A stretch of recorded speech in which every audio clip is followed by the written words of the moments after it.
Okay, I've been sitting on this channel for a couple years now.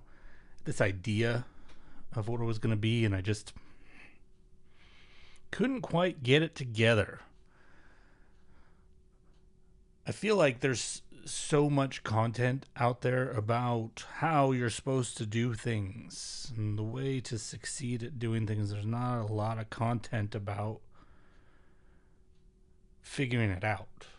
Not a lot of content about, or not a lot of content from people who don't have the answers, that are just trying to figure out how to make something work. So I think in some way that's what I had in mind for this channel. I think I stopped myself from doing it because I didn't think that maybe I had enough to keep it going, but maybe I don't need to keep it going. If I get to a point where I don't need to make videos about this stuff anymore, or where I've said everything that needs to be said, so what? At least it's been said. What am I holding on to it before? I'm gonna keep this raw. I'm not gonna edit this stuff. I could do live, but the problem with live is I'm always invaded by animals or people. So at least if you see an edit, that's usually why you're gonna see an edit, because I get interrupted. The reason I want to keep it that way is because I want it to be low load. I don't want this to seem like this huge project. I just want it to seem something easy. I want this to feel like a relief or an unloading. I want to feel like this is something I come to, not something I have to do. And I think that's different than the way that I've approached things before. So maybe we should go back in time a little bit. I've been trying to succeed at this online creative thing for a really long time. The number one reason I will tell you now that I have not succeeded is because I jump around too much. I get an idea and I go with the idea, and then it fizzles out. And I think that's fine. I think that you should be experimenting and playing around and trying new things. But the one mistake I made in that I think is a fatal mistake, is not having at least one thing that stays continuous over years. So for example, maybe you have, like I do, many YouTube channels, but you're not that I'm doing a video every week for this channel and a video every week for this channel. That's not the kind of creator you are. I'm not. I only make videos when I feel like I have something to say. Otherwise, I don't bother. I don't fake it. There's enough phony crap out there. I don't want to make more phony crap. Maybe you have those 5 channels. Maybe you have, three or four other projects. Maybe you dabble in music. Maybe whatever. That's all fine. If 90% of those things don't work out, whatever. You were just playing around. But you're not going to build an audience. This comes, like I said, comes from personal experience of personal failure. You're not going to build an audience unless there's at least one thing that serves as like a spine throughout all of that. So for example, if you have just a basic simple newsletter where you share something very simple every week, and you do that for 10 years or whatever, while you're experimenting with all these other things, the reason for that is it serves as a home base, so that if somebody finds you on one of your experimental projects and you decide you're not going to do that experimental project anymore, or it's a failure or whatever, there's a thing that they can fall back on. Like, hey, I'm not doing this anymore, but I still have my newsletter. Some of those people, not all of them, of course, but some of those people will go to the newsletter, and you've retained some of that audience. And then when you go on to the next thing, the same thing. So you're getting residuals from your experiments, which is good, which is the point of doing experiments, to learn things and retrieve information, and sometimes it's to retrieve audience when we're talking about this stuff. But it also gives you a constant identity. So what I mean by that is, if like me, you do a podcast and then you don't do a podcast, and then you do a YouTube channel, you don't do a YouTube channel, and then you do a newsletter and then you don't do a newsletter, what how are people going to describe you other than schizophrenic? Whereas if you have the newsletter, they can always say, in my case, he's a guy who has a newsletter, but he also does this, and he also tried this, and they can add those things on, but at the core, that one thing can be your base level identity, I guess is a way to say it. And that's important because it gives people a sense of consistency. And it gives you a sense of consistency. You're building a reputation of something. But if all you do is experiment, you don't have that base level thing, you're just literally shooting yourself in the foot every time you quit something, because you're losing all of that. And I can tell you this because over time, every project or experiment that I've tried, each time lasts a little bit less and also gets less attention. So, for example, well, one of the first things I did, this is back when Instagram was pretty new, when people actually posted things and you actually saw the things that people posted. I gave myself a challenge to just to draw one thing every day. Nothing fancy or spectacular, but just do that. And I did it for, I don't remember. I did it for a really long time. Maybe it was 100 days, maybe it was a year. I don't remember. And then I got to a point where okay, I'm done with this. And I was done. And I just stopped posting to Instagram. All of that, not all of that work.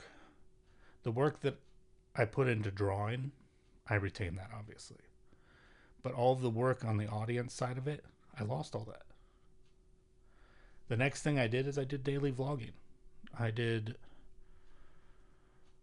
200 and something days every single day. And I fried myself. I got to the end of that and I didn't want to do anything online anymore. I was so fried. So I literally walked away from everything after that. So once again, gone. All that was gone. But both of those were just building up. I didn't actually get to an audience level with either of those things.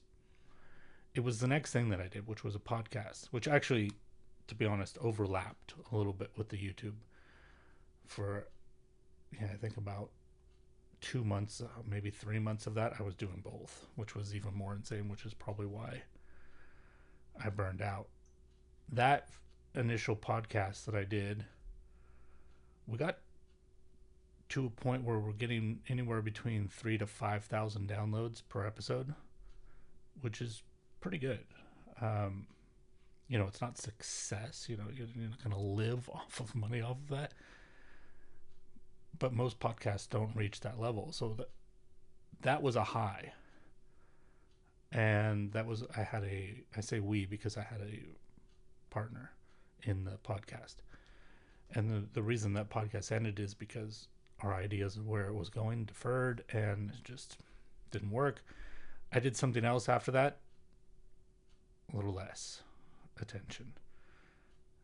That's something else with another podcast. Then I did another podcast after that, down and down. And then as I've experimented with things every time, like I said, less and less. Part of that, once again, is not because I haven't learned anything, but it's because the time that I did the things, the time that I built the reputation, got less and less. So where am I going with all this? I don't know. I'm just talking off the top of my head, but what I think about when I say these things is, imagine this. Imagine going all the way back to that YouTube experiment. Not the YouTube experiment, the Instagram experiment. Imagine I had a newsletter. Nothing fancy, just maybe like 3 paragraphs every Monday. Here's what's up with me. That's it. When I ended that drawing thing, maybe I posted one thing saying I'm done with this. Hey, if you want to keep up with me, if you're not already subscribed to the newsletter, subscribe to the newsletter. Maybe I had, we'll say, just 200 people looking at those things. Maybe I got 40 of them to sign up.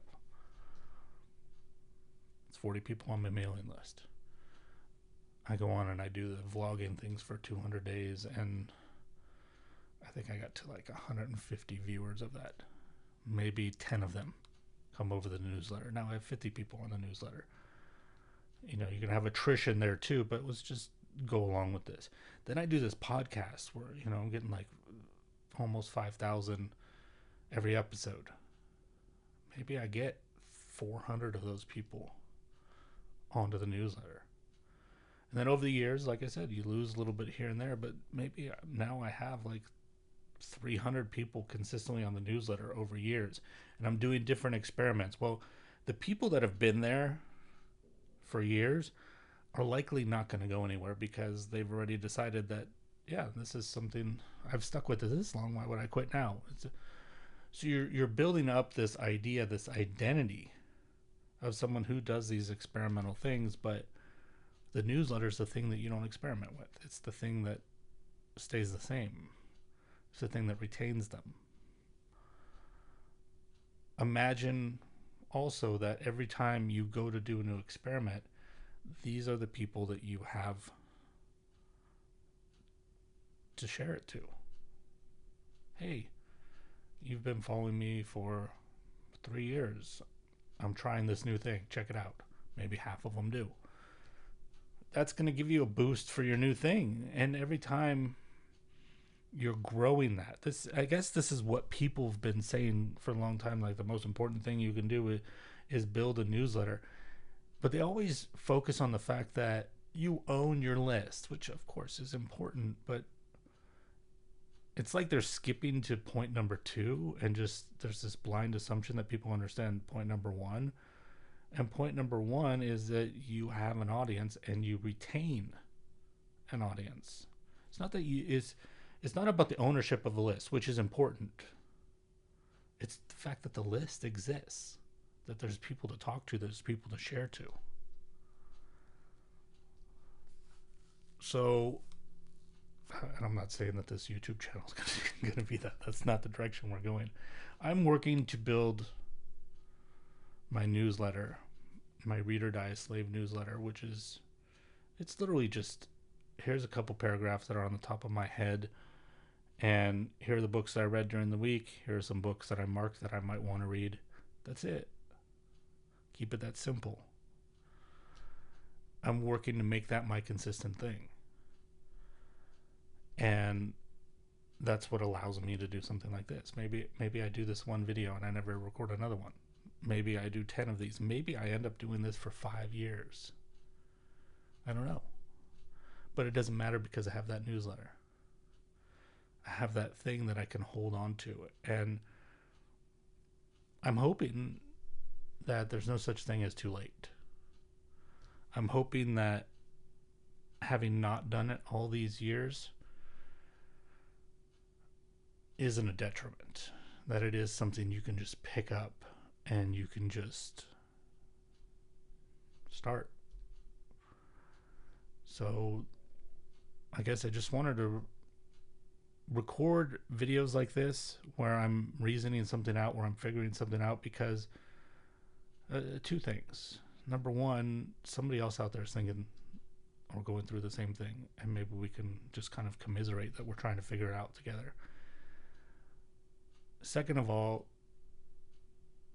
if you're one of those people that comes to this and, I'm not presenting any answers here, I'm just presenting a theory, maybe somebody who does have really good answers is going to say something in the comments, and you'll discover that through that. So I guess it's just a convergence point. By